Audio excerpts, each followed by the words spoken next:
Welcome to the motherfucking lady. We're covering today's top boxing news. Okay, we'll start with this. Set to go down on the undercard of Caroline Dubois versus Terry Harper. Former champion Chantelle Cameron will be facing Michaela Kotaskova, unbeaten fighter from the Czech Republic, for what is the newly vacated WBO junior middleweight world title, the one left behind by Michaela Mayer. So it would seem that 34-year-old Chantelle Cameron will now be moving up in a bid to become a two-weight world champion. I wondered, what did MVP have planned for her since she made the decision to drop her newly obtained WBC title at 140? Cover story was it was in protest of the WBC's hardline stance against 3-minute rounds in a women's boxing match, though most people didn't buy that. She was also under orders at the time to fight Sandy Ryan. What most people think is the only real reason she dropped that belt was so she wouldn't have to fight Sandy, sporting a professional record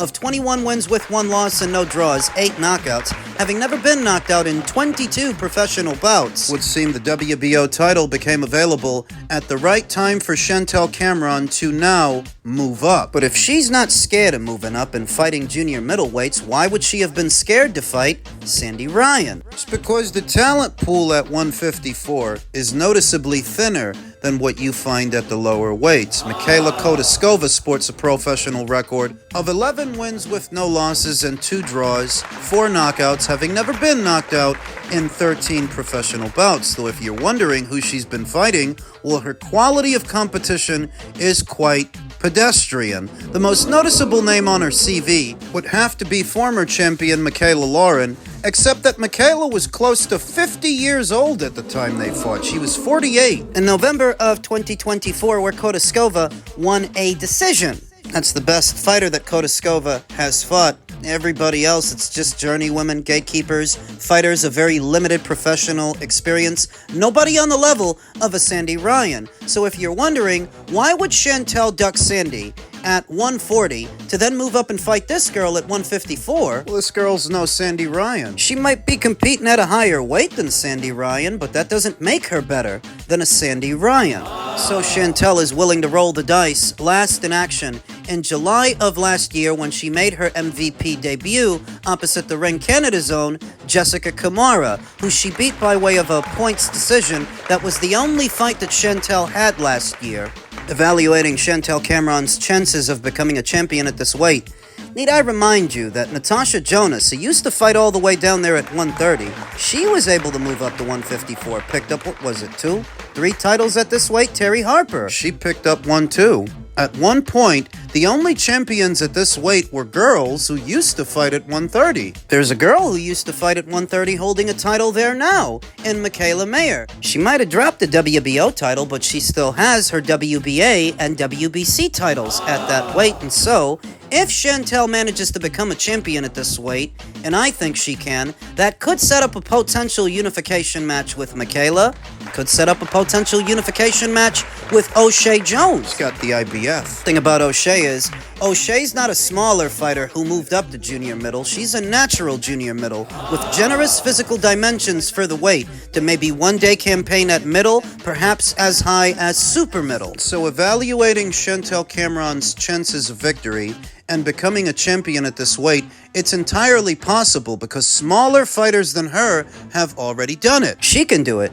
It's what happens after that if she were to try to unify titles with either Michaela Mayer or O'Shea Jones. Those are formidable adversaries, a lot more formidable than the girl she's about to fight. That WBO title became vacant at the right time. The stars just aligned for Chantelle to get this opportunity, because if not for that, I don't know what she was going to do. So you can look for this on the undercard of Caroline Dubois versus Terry Harper in April, and we'll talk more about the fight as the fight date approaches. Elsewhere in the world of boxing, the continued fallout of Floyd Mayweather's recent lawsuit against former Showtime Sports president Stephan Espinoza and Showtime itself, alleging that they swindled him out of millions, something to the tune of $340 million. Reacting to it, his old buddy 50 Cent said, "Oh no, don't cry now, champ. They beat you out of $320 million, you dumbass. I told you. Let me read the contracts. Now lace them up.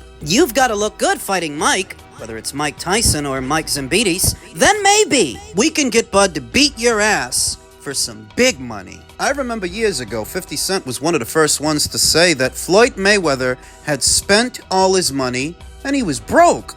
Not the same way that regular Joes like me and you go broke, but broke. He's out of cash, which would explain why he's been scheduling exhibition matches at a greater rate than some active boxers have boxing matches. Don't expect 50 Cent to be at all sympathetic towards Floyd's current predicament. A Twitter user who goes by the name Jab Junkie said, Floyd spent money on hundreds of white luxury cars that he didn't need, but couldn't pay a lawyer to read his contracts. Nasty work.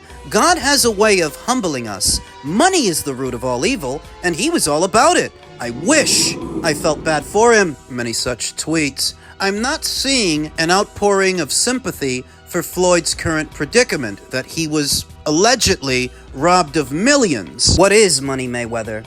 Without the money, that's what he was all about. He's not an endearing character in the story of boxing, not a man of the people, not a cult hero like a Dave Allen or a Derek Chisora or Ricky Hatton. It's just about the money. All about the money, and so without that, what is he? Guy who made it a point to make himself the bad guy, the villain, boxing's equivalent of Ted DiBiase, the heel. The irony of a fighter who used to liken his own contests to being bank heists, bank robberies, turns out he's the one got robbed. 50 doesn't feel sorry for him. The general boxing community doesn't seem to feel sorry for him. Because he wasn't a man of the people. Wasn't known for charity or philanthropic work. He wasn't even known for providing excitement with his boxing matches. He was known for all the money he made. And now if his money is gone... What is he? It's Money Mayweather without the money. Embarrassed. Presented yourself to the boxing community at large as being a shrewd businessman when come to find out you were just another boxer who let somebody else do all your thinking for you. Smart investments. Another Twitter user who goes by the name Gritty from the Underground said, Floyd done went broke and is now suing Showtime and Espinoza, probably PBC and Uncle Al next. One of the worst fall from grace stories in sports history. Great fighter, seemingly not a good person. Remember a few weeks ago, did that video about Business Insider's expose detailing Floyd Mayweather's mounting debt. How there were some people in the comments that didn't want to believe it. Somebody that made as much money as Floyd Mayweather could go broke? I told you, he's not scheduling all those exhibition matches at the rate that he was because he was swimming in money. No, he's been swimming in debt. Veteran content creator T Street Controversy presented a theory, and this is gonna sound familiar. Mayweather, Pacquiao, and McGregor money was being held in some capacity by Heyman through Showtime and was later used to fund PBC cards on Showtime and Prime. PBC was having significant financial issues at that time from those failed time buys and bloated contracts, a loss rumored to be $900 million. Many of the pay-per-views post-Mayweather Berto were not as successful as they needed them to be to get that money back. They had a hard time creating the next major moneymaker, and Tank, Wilder, and Spence were not enough to move the needle. So T Street believes that they used Mayweather's money to keep the PBC afloat after he retired. What have I been telling you? There was never any good reason for Al Heyman, after Floyd retires, to have any access, any at all, to his money. That makes absolutely no sense, no matter how much you trust the guy. For the last 2 years, they've been doing pay-per-views on Amazon Prime, not even getting a budget from Amazon Prime. So how were they paying for all of those cards? Floyd's money. So why is Floyd not going after Al Heyman in his lawsuit and is instead going after Stephen Espinoza and Showtime as a platform? It's likely because he can't. It's likely because whatever he agreed to empowered Al Heyman to have access to his money. So whatever he did with it after that, that's your fault. His tracks are covered. The inconvenient truth about this lawsuit that Mayweather has filed is he likely won't re-encumber anything because Stephen Espinoza doesn't have the money. Think he's hiding it under his mattress? You're not gonna get a goddamn fucking thing from him. From Showtime? The burden of proof is not on the accused, it's on the accuser. You have to establish that Showtime themselves as a platform misappropriated your funds. How the fuck are you gonna do that when you're not actually going after Al? If Al used your money to keep his PBC afloat on Showtime for a time, not going after him, how are you gonna prove it? By going after Stefan? Good luck. Floyd might not get nothing out of this, and believe it or not, I think Floyd has known about this longer than people realize, which is why he's been fighting in all of these exhibitions for all these years, to the point where he didn't really retire. You never really stopped selling boxing matches. Your effort to make money without Al Heyman in the picture, because underneath it all, you knew what he was doing. Then why go after him now? Because he owes a lot of people a lot of money. His back is against the wall, and he's trying to find it wherever he can. These exhibition matches he's been staging have not been enough to keep up with the overhead of his lavish lifestyle. What is his equivalent of scrounging through the couch cushions for change? Come to find out, the whole goddamn couch is gone. $340 million. Should a nominal amount of money like that be of any significance to somebody who says he makes $300 million per month from commercial real estate? Remember? I think it was in Canastota that he said that. He makes $300 million per month. So I guess he was lying? You think? He's desperate. He can't keep up with his debts and his expensive lifestyle on his own, off of what he's bringing in on his own, without any involvement from Al, so now he wants the rest of his money from Al, assuming that money even exists, because veteran boxing scribe Stephen Kimothy presented a provocative theory. Steve said, what if the pay-per-view numbers and everything else put out about Mayweather's fights wasn't real, and Showtime really isn't hiding his money? For the longest time, there was a feeling that Showtime might be fudging the numbers for some of their box office fights. In the past, what if they were fudging Floyd's? What if he wasn't as big a draw as they made him out to be? What if they lied? Exaggerating about his success, because like I said, Floyd Mayweather was not an endearing character in the story of boxing. He was not a fan favorite. Not a man of the people, not known for charity or philanthropic work. I remember after he has the big Manny Pacquiao fight that did well over 4 million buys. Allegedly. Has the Berto fight right after that, what was intended to be his swan song. And the numbers for the Berto fight were a far cry from the numbers from the Manny Pacquiao fight, to where if this guy really were a beloved character in the sport, you would have thought more people would have paid to see his send-off, see his final fight. Maypac was reported to have done an estimated 4 million plus, whereas the Berto fight didn't even do $1 million, barely did half. Floyd's claim to fame was never being beloved by the people, being a man of the people. His whole claim to fame was all the money that he made. I think that was evident in the Berto fight, which speaks to what Steve Kim is suggesting. This guy was not beloved. So what if they were exaggerating about his numbers, and what if he wasn't really as big a draw as they said he was? Then Showtime's not really hiding your money. You just believed the lie. That's one theory. I don't necessarily agree with it, but it's compelling. All we know is that Floyd is in the hole with a lot of people for a lot of money, and now he's suing his former business associates for a lot of money. At the same time, scheduling exhibition matches as fast as he can. I hardly think he's doing it for fun. Mike Tyson, Mike Zambides, maybe Manny Pacquiao. For so many years, I said this guy's strapped for cash, and it ruffled some feathers, made some people angry, and I don't know why. They want to deify Floyd for all the money that he's made, but without his money, what is he? Kid with a play phone.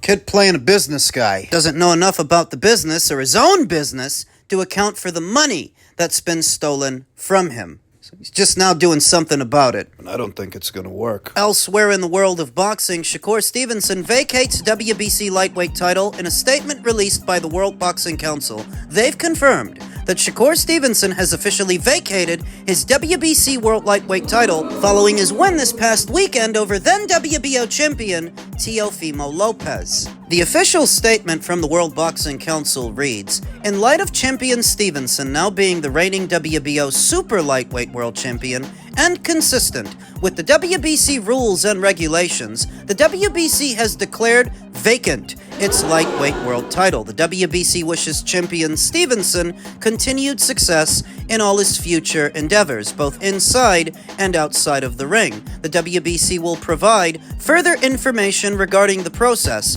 to crown a new lightweight world champion in the near future." To which Shakur responded, $100,000 to some crooks who don't deserve it? Nah, Leilani, I'd rather give it to you, baby girl. The WBC didn't even have shit to do with this fight, and it's eating them alive. Take your belt, it don't make me. And I just paid these dudes after my last fight.